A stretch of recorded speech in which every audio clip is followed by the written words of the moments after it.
O Jardim do Éden era o lugar perfeito que Deus criou para o primeiro casal humano, Adão e Eva. Lá eles tinham tudo o que precisavam e viviam em harmonia com a natureza e com o Criador. Mas um dia, eles desobedeceram à única ordem de Deus: não comer do fruto da árvore do conhecimento do bem e do mal. Por causa disso, eles perderam a inocência, a comunhão com Deus e o direito de morar no jardim. Deus então os expulsou do jardim e colocou querubins, que são anjos poderosos, e uma espada flamejante que girava em todas as direções para guardar o caminho da árvore da vida, que dava a imortalidade. Assim, ninguém mais poderia entrar no jardim e comer do fruto que daria a vida eterna. Mas o que aconteceu com o jardim depois que Adão e Eva saíram? Quem ficou responsável por cuidar dele? Será que ele ainda existe? E se existe, onde ele está? Essas são algumas das perguntas que vamos tentar responder neste vídeo, usando a Bíblia e os apócrifos como fontes. Saudações, pessoal, antes de prosseguirmos com o vídeo. Peço que nos ajude deixando o seu like. E se porventura é novo aqui, peço humildemente que se inscreva neste canal, para que possa aproveitar os próximos lançamentos que sairão num futuro próximo. Agradecemos pela sua contribuição, sigamos com o vídeo. Hoje vamos falar sobre um tema muito interessante e misterioso. Quem protegeu o Jardim do Éden depois que Adão e Eva foram expulsos? Será que ele ainda existe? Essas são algumas das perguntas que vamos tentar responder neste vídeo, usando a Bíblia e os apócrifos como fontes. A Bíblia é o livro sagrado dos cristãos, que contém a revelação de Deus para a humanidade. Ela é dividida em duas partes: o Antigo Testamento, que narra a história do povo de Israel e as profecias sobre o Messias, e o Novo Testamento, que narra a vida, a morte e a ressurreição de Jesus Cristo, o Filho de Deus, e a história da Igreja primitiva. A Bíblia tem 66 livros que foram escritos por cerca de 40 autores diferentes, inspirados pelo Espírito Santo, ao longo de mais de 1500 anos. Os apócrifos são livros que não fazem parte da lista oficial da Bíblia, mas que foram escritos na mesma época ou um pouco depois dos livros bíblicos. Eles podem ter valor histórico e moral, mas não foram inspirados por Deus, portanto não servem para formar doutrinas ou ensinamentos fundamentais. A Igreja Católica e a Igreja Ortodoxa aceitam alguns livros apócrifos como parte da Bíblia, mas a maioria das igrejas cristãs não os reconhece como autoritativos. Alguns desses livros são Tobias, Judite, Sabedoria de Salomão, Eclesiástico, Baruque 1 e 2, Macabeus, entre outros. A primeira coisa que precisamos saber é: onde ficava o Jardim do Éden? A Bíblia nos dá algumas pistas sobre a sua localização. Em Gênesis 2, 10, 14, lemos que um rio saía do Éden e se dividia em 4 braços: o Pison, que rodeava a terra de Havilá, onde havia ouro, bidélio e ônix; o Giom, que rodeava a terra de Cuxi; o Tigre, que corria pelo oriente da Assíria; e o Eufrates. Esses nomes nos indicam que o jardim ficava na região da Mesopotâmia, entre os rios Tigre e Eufrates, no atual território do Iraque. Essa região era conhecida como o berço da civilização, pois ali surgiram as primeiras cidades, escritas, leis e impérios da história humana. Esses nomes nos indicam que o jardim ficava na região da Mesopotâmia, entre os rios Tigre e Eufrates, no atual território do Iraque. Essa região era conhecida como o berço da civilização, pois ali surgiram as primeiras cidades, escritas, leis e impérios da história humana. Mas será que o jardim ainda existe nessa região? A resposta é provavelmente não. Isso porque depois que Adão e Eva foram expulsos, o mundo sofreu muitas mudanças geográficas, climáticas e históricas, que podem ter alterado ou destruído o jardim. Uma dessas mudanças foi o dilúvio, que aconteceu no tempo de Noé, cerca de 1600 anos depois da criação. A Bíblia nos conta que Deus enviou um grande dilúvio sobre a terra, que durou 40 dias e 40 noites, e cobriu todas as montanhas. Somente Noé, sua família e os animais que estavam na arca sobreviveram. Depois do dilúvio, Deus fez uma aliança com Noé e seus descendentes, e colocou o arco-íris no céu como sinal dessa aliança. O dilúvio pode ter sido um dos fatores que contribuíram para a destruição ou o desaparecimento do Jardim do Éden. A água pode ter arrastado ou soterrado o jardim, ou alterado o curso dos rios que o rodeavam.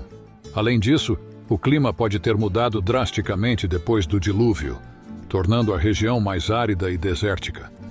Outro fator que pode ter afetado o jardim foi a construção da Torre de Babel, que aconteceu alguns anos depois do dilúvio.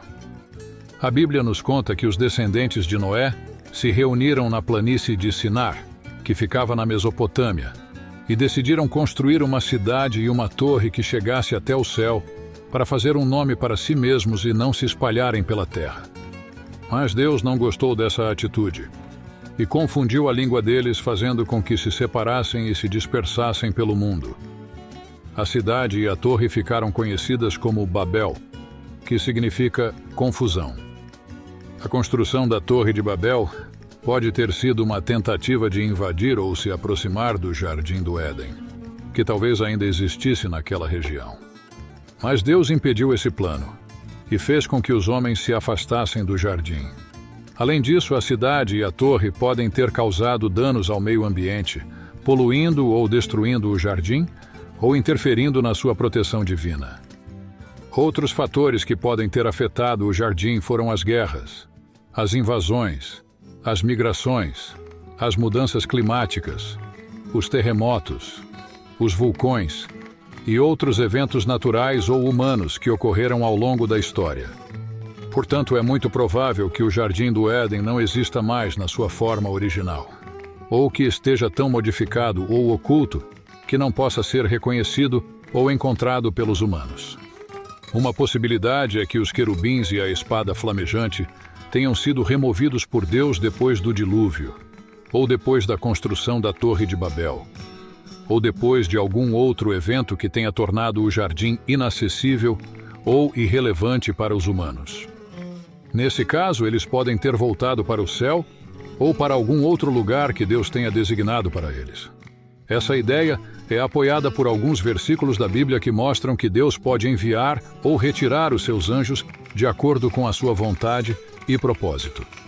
Por exemplo, em Gênesis 28:12, Jacó sonha com uma escada que liga o céu e a terra, e vê os anjos de Deus subindo e descendo por ela. Em 2 Reis 6:17, Eliseu ora para que Deus abra os olhos do seu servo, e ele vê o monte cheio de cavalos e carros de fogo ao redor deles. Em Mateus 26:53, Jesus diz que poderia pedir ao Pai que enviasse mais de 12 legiões de anjos para o livrar da crucificação. Esses exemplos mostram que os anjos podem se mover entre o céu e a terra, conforme a ordem de Deus. Outra possibilidade é que os querubins e a espada flamejante tenham permanecido no lugar onde estava o Jardim do Éden, mas que tenham se tornado invisíveis ou inacessíveis para os humanos. Nesse caso, eles podem estar em outra dimensão, ou em um plano espiritual, ou em um estado de hibernação, ou em alguma outra condição que os torne indetectáveis ou intocáveis pelos humanos. Essa ideia é apoiada por alguns livros apócrifos que sugerem que o Jardim do Éden ainda existe, mas que está escondido ou protegido por uma barreira sobrenatural. Por exemplo, no livro de Enoque, que é um livro apócrifo que contém visões e revelações do patriarca Enoque, que foi arrebatado por Deus antes do dilúvio, lemos que Enoque foi levado por um anjo para ver o Jardim do Éden, que estava em um lugar alto e glorioso, cercado por um muro de fogo.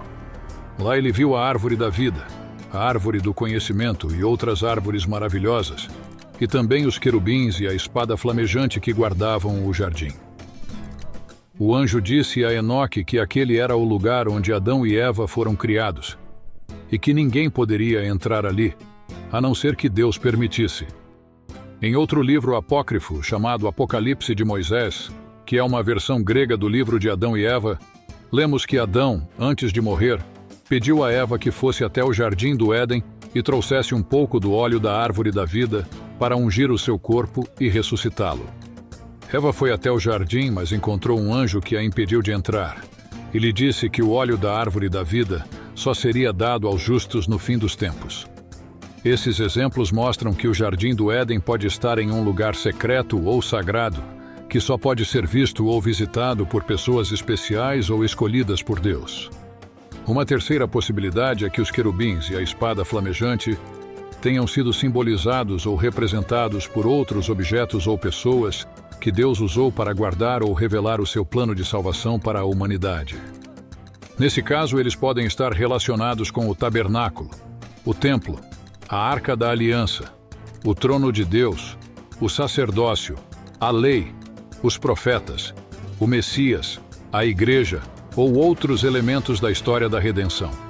Essa ideia é apoiada por algumas passagens da Bíblia que mostram que Deus usou imagens ou figuras dos querubins e da espada flamejante para se comunicar ou se manifestar aos humanos. Por exemplo, em Êxodo 25, 18 e 22, Deus ordena a Moisés que faça 2 querubins de ouro batido e os coloque sobre a tampa da Arca da Aliança, que era o lugar onde Deus se encontrava com o seu povo. Em 1 Reis 6, 23 e 28, lemos que Salomão fez 2 querubins de madeira de oliveira e os colocou no lugar santíssimo do templo, que era a casa de Deus em Jerusalém. Em Ezequiel 1, 4, 28, vemos a visão que o profeta Ezequiel teve da glória de Deus, que apareceu como um redemoinho de fogo, com 4 seres viventes que tinham 4 faces, 4 asas e rodas cheias de olhos, e que eram identificados como querubins. Em Hebreus 4:12, lemos que a palavra de Deus é viva e eficaz, e mais cortante do que qualquer espada de 2 gumes, penetrando até a divisão da alma e do espírito, das juntas e medulas, e julgando os pensamentos e intenções do coração.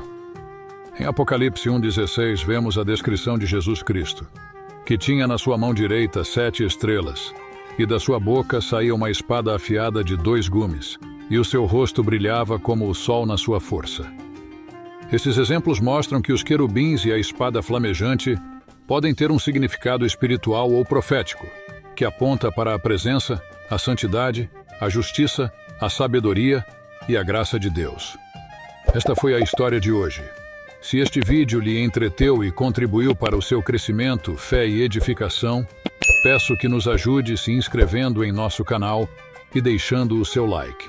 Isso nos ajuda muito e edifica o nosso trabalho. Agradecemos e apreciamos a sua audiência e companhia. Desejamos profundamente que Deus abençoe você e sua família. Até a próxima.